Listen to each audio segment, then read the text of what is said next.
everybody, welcome to my YouTube channel. I'm doing all sorts of fun activities here, preparing for the eclipse, preparing for a padded room, preparing for all sorts of fun things to occur here on this channel, of course, and I'm trying to build this out and hoping that YouTube puts me into the partner program so I can accelerate out and reach new people with cool content. Of course, my goal, as is everybody's goal in life, is to become the next PewDiePie.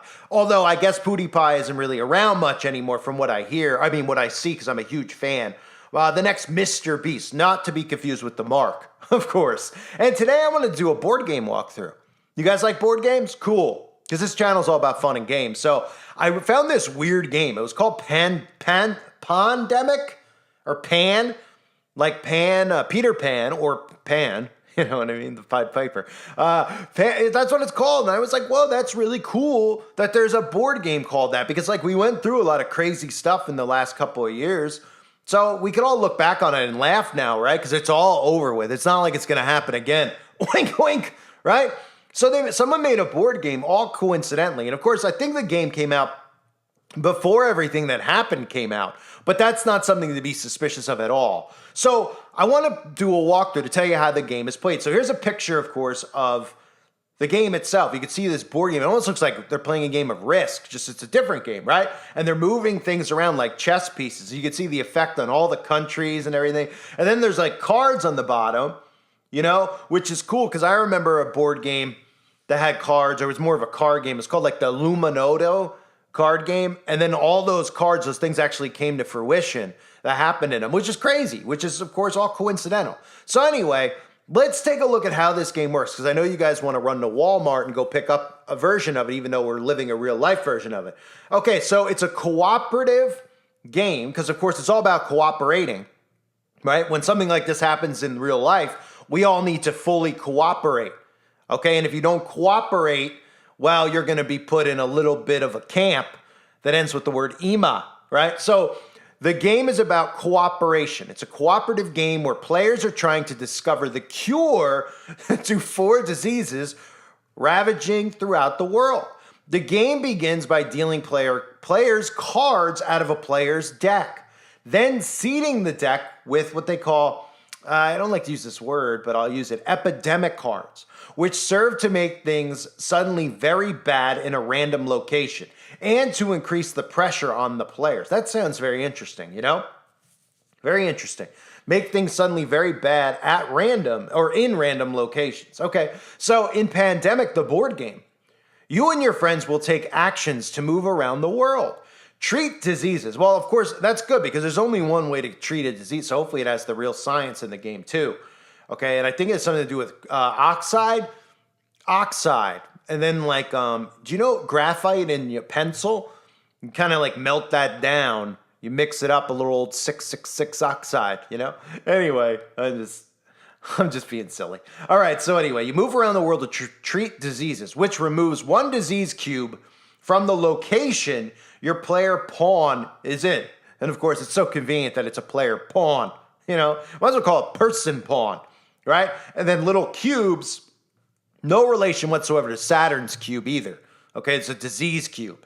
Okay, so, you know what I mean? Okay, so build research stations and trade cards with each other. So you're gonna build little research stations too. They'll be like little EMA camps. And inside of those, you know, maybe inside of the research station, we'll get people in there. We'll do experiments on them and make sure we keep them in there for, you know, a week or 2. Okay, I got to be careful. The goal of the game is to discover all 4 cures by discarding 5 cards of the same color while your pawn is at a research center. Players all lose together if the player deck runs out or if the outbreak tracker hits 0. This sounds like fun for the whole family, folks. Are you confused at this point? Don't be confused. It's just a little predictive, you know? I mean, who is buying this and playing this with their kid? What kind of a Libby do you have to be? You're like, let's get this. And then, oh, my 6-year-old's going to figure out how to cure the disease over in Antarctica, right? While all the people are in Antarctica underground, you know? See what I did there? All right, so anyway, is anyone really getting this for their kid? I mean, I was just reading to you the goal of the game is to discover all 4 cures by discarding 5 cards of the same color while your pawn is at a research center. Players all lose together if the player deck runs out, or if the outbreak tracker hits 0, or if you ever need to place a cube or a specific color, but you've run out. Yeah, okay, that makes a lot of sense. What? Oh. With 3 ways to lose, players are sometimes forced to figure out which crisis is the most demanding before choosing which actions to take. Or the players are forced into taking something that they don't want to take. Or they won't be allowed to buy or sell, or to have a living, or a job. Isn't that funny? It's funny how it works, isn't it? All right, so anyway, to begin the game, 9 cards are drawn from the Infected Cities deck, with 3 disease cubes placed on the first 3 cities, 2 cubes on the next 3 cities, and 1 Saturn's cube on the final 3 cities. Which, with this initial seed, seed planting, all right, and some potential hotspots, the stage is set. All players begin in Atlanta, the home of the, well, I won't say what, but it starts with a C, it has the letter D in between, and it ends with a C. And then the game is on, right? So that's crazy, isn't it?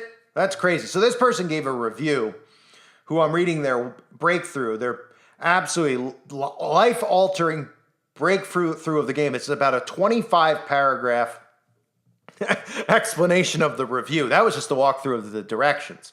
But I'll read the last 2 paragraphs to you so we can extend time here. This person writes, because Pandemic is easy to learn, just kind of like a lot of people learn the rules and regulations to the last one, and the protocols to follow. It's often used as an on-ramp to the world of board games, showing players there's more to this cardboard hobby than rolling dice and slowly crawling your army around the world. I won't go there. There's joy and teamwork, elation and tension, and it shows that not everything needs to be a competition. My wife and I love cooperative games.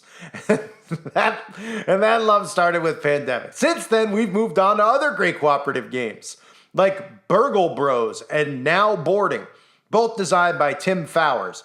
And I've had a lot of enjoyment playing the Pandemic spin-off games like Pandemic The Cure, Pandemic Fall of Rome, and Pandemic Rising Tide.